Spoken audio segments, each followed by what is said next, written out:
There is something that this world cannot give, and therefore it cannot take.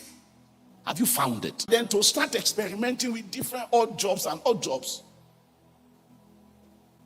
So I can tell you that guy did not come back home in the same calendar year that he left home. Yet, the father's eyes were on the way, waiting for the day that there will be the slightest sign on the horizon. And as soon as he saw, the Bible said from afar off, the father ran literally to the edge of the village and brought his boy through all the way back home. The boy was walking home, the father was running to meet him. That is the God that I'm talking about. Do you know him? Do you know him? And I need you to know that this is not a father that is waiting for an envoy that he sent out. He couldn't say everything he had said he will say. When he was still in the far country, he said, I will go home and I'll say to my father, Father, I have sinned against heaven and before you, and I'm no more worthy to be called your son. Make me as one of your hired servants. When he saw the love of his father, he couldn't say, make me as one of your hired servants. He said, I've sinned against heaven and before you, and I'm no more worthy to be called your son. But what I will be called after now, that is for you to decide, because I don't understand what is going on here.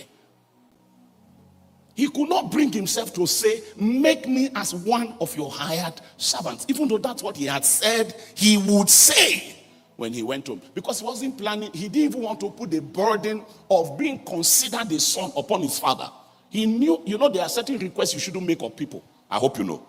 It's like how, if you're a diligent son, a diligent child, there are some times that when you see the things that your parents are going through, you will have needs that you will not want to tell them, because we feel it will be inconsiderate to put the burden of the knowledge of the need on them. So the boy was trying to help his father by saying, I'm coming, but I don't even want you to think that I want you to consider me as a child anymore.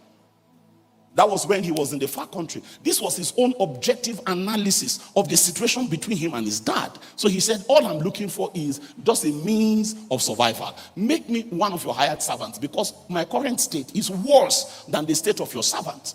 I know sonship is no longer in the picture, but at least let me be better than this. And your servants are better than this. So since I've lost sonship, can I serve? Can I just be a servant? This was the mathematics in his head when he left the far country. But when he saw the love of his father, he couldn't say it.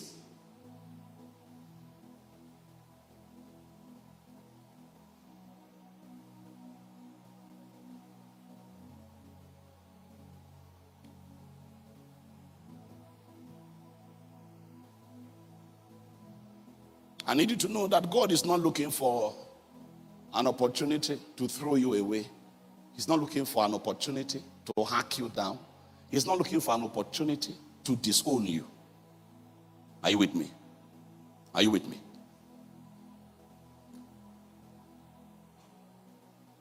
The thing between you and Jesus, more than anyone else, Jesus wants it to work. And maybe one of the things you need to do this weekend is just to try to up your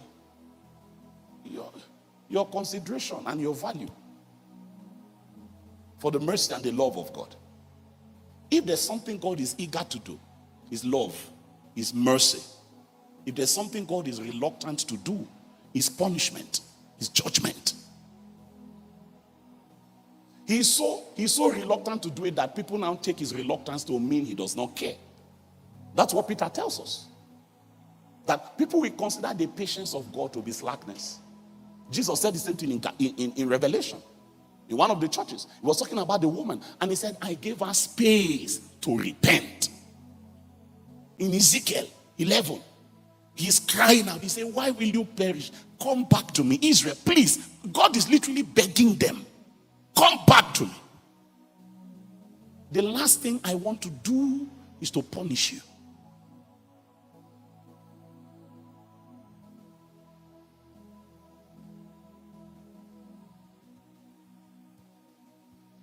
And this is revealed to us in the very name of God. This is the kind of God that we serve. This is a God that we have. Such God is ours. The guilty. Hello? So if God is merciful and will not clear the guilty, how will those things work? Because mercy will mean you will clear the guilty. If somebody is not guilty, how do you show them mercy? He said, I'm merciful. And at the same time, I will not clear the guilty. That was why he died. That's why he died. He died so that it will be the case that he punishes guilt. And he died so that having punished guilt, he will now be able to show mercy.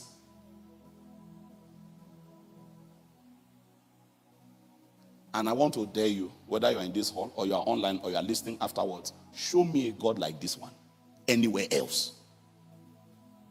I don't care the name of your religion. Show me a God like this. It is the question of eternity. When Peter said, Lord, to whom shall we go? When Jesus said, will you also go? Are you here? You are still here. Everybody else is gone. Won't you go like them? Peter asked the question that I think is the question of eternity. To whom shall we go?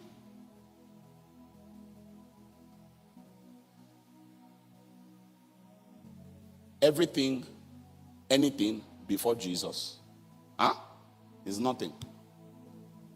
And everything other than Jesus is nothing. Before you met Jesus, you had no hope. You were without God in this world. And if you have met Jesus and you turned your back on Jesus, I want you to know that there is no better neighbor anywhere else.